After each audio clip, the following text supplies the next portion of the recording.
Bonjour à tous. Alors le voile, le port du voile en France, est un de ces sujets qui hystérise, à vrai dire, des deux côtés. Des deux côtés, il y a des exagérations, des dramatisations, on donne des significations délirantes, et finalement, les gens ne peuvent plus se parler.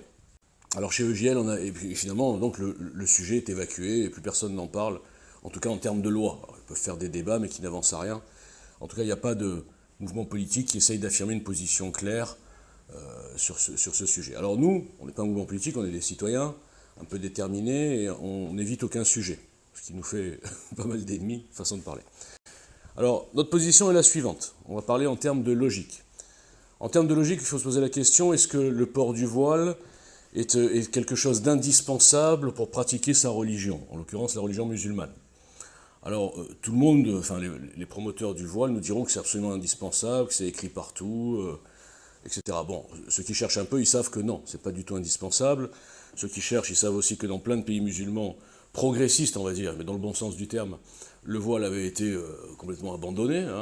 Rappelons-nous que la veille de la prise de pouvoir de l'Ayatollah Khomeini, les mollahs et tous les révolutionnaires déchaînés, fous de Dieu, les femmes en Iran se baladaient en jupe normale, détendue, libérée, et ça ne veut pas dire que c'était des mauvaises musulmanes.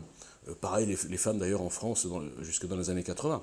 Donc non, ça n'est pas un élément indispensable à la pratique de la religion. Donc la laïcité n'est pas touchée. Ça veut dire qu'on n'interdit pas les gens de pratiquer leur religion, même si on leur dit que le voile, ça nous dérange un peu, et on va voir pourquoi ensuite.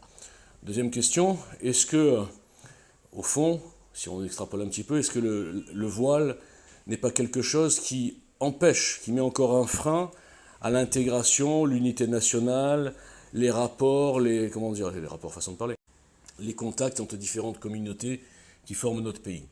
Moi, je crois qu'une femme voilée qui marche dans la rue, forcément, ça met un frein de son côté, une protection, on ne sait pas de quoi, et d'un autre côté, un frein aux gens, aux autochtones français, qui se sentent un peu exclus, qui ont même peur, ils n'iront pas lui parler. Ça commence par des détails comme ça. Oh non. Ensuite, parlons de liberté des femmes. Est-ce qu'on peut nous dire aujourd'hui que les femmes qui portent le voile le portent toutes avec la volonté de le porter, c'est-à-dire qu'elles ont décidé? Tout le monde sait bien que non.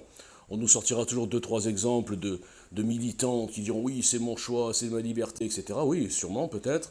C'est un peu de provocation, un peu d'affirmation de caractère, un peu de... On s'achète une vertu, quelque part. Ces femmes-là, quand elles mettent le voile, elles pensent qu'elles sont vertueuses, et que les femmes françaises, ce sont des... Bon, je ne vais pas dire des mots. Alors non, on sait très bien que 80%, en tout cas en France, 80% des femmes qui le portent parce qu'elles cèdent implicitement au code du quartier. Elles ne veulent pas se faire traiter de tous les mots, comme ça peut arriver dans les quartiers, et donc finalement elles se soumettent, elles disent bon ok je mets le voile, ils sont contents, ils arrêteront de m'embêter, et voilà. Et ou alors les codes de la famille aussi, quand je dis famille c'est le quartier, famille, etc., dans certains quartiers. Donc on le sait, voilà. Alors ensuite, allons plus loin dans la psychologie. Imaginez un homme musulman qui veut que sa femme porte le voile. Mais vous imaginez quel signe ça envoie, d'abord sur lui-même, sur son manque total de confiance en lui, sur le manque total de confiance dans sa femme. Imaginons que si elle libère ses cheveux, d'un coup, elle va coucher avec tous les mecs qui passent. Et surtout de manque de confiance de ses concitoyens, les autres musulmans. C'est comme si on la protégeait de toute drague, je vais dire les mots comme ça. Donc ça met quand même une ambiance pesante, quoi, contractée, je veux dire. C'est le contraire de l'intégration, c'est le contraire de l'enthousiasme, de la décontraction, de la légèreté, c'est le contraire. Parce qu'on ne peut pas me dire que les cheveux sont un signe sexuel, Je veux dire, à un moment donné, il faut quand même pas partir dans les délires. Donc tout ça, on voit qu'il n'y a qu'un seul côté positif, et encore, j'en ai encore plein des côtés négatifs, mais il n'y en a qu'un seul, c'est le fait de se dire oui, c'est vrai, il y en a quelques-unes qui voudraient le porter vraiment volontairement, et éventuellement on les empêcherait de le faire. Donc on empiéterait un peu sur leur liberté. Ok, 10%, 20%. Mais quand on gère un pays, à tous les niveaux, on doit gérer pour l'intérêt commun, pour l'intérêt majoritaire, et pour on va dire, le bien-être du pays, si j'ose dire. Bon. Et on sait très bien, qu'on le veuille ou non, que le phénomène voile, c'est tout le contraire, sauf ces fameux 10% ou 20%. Chez EGL, nous mettrons en place une interdiction de ce genre de signes ostentatoires et politiques. Alors oui, je ne vais pas aborder l'aspect politique. Évidemment que le voile est un signe politique, un signe de conquête de quartier, de conquête de territoire. Je pose toujours la question, est-ce que les musulmanes françaises, ou les françaises musulmanes plutôt, dans les années 80, où personne portait le voile, est-ce que c'était des mécréantes? Est-ce qu'elles étaient indignes d'être musulmanes? Bien sûr que non. Donc pourquoi d'un coup c'est devenu presque indispensable dans certains quartiers d'affirmer sa religion, de mettre le voile?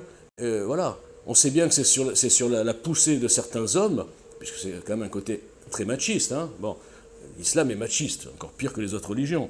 Mais là, c'est carrément, on arrive au summum. Hein, déjà, la polygamie, c'est super machiste. Mais enfin, là, c'est vraiment un truc de possession. Je te mets sous une cloche, tu m'appartiens. Personne ne doit même te regarder. Non, mais allez, regardez jusqu'où ça va.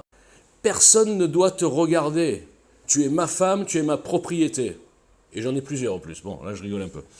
Donc voilà, on va le faire de manière tout à fait décontractée. Il y aura un débat, il y aura des hystériques, il y aura des insultes, il y aura des trucs racistes, etc.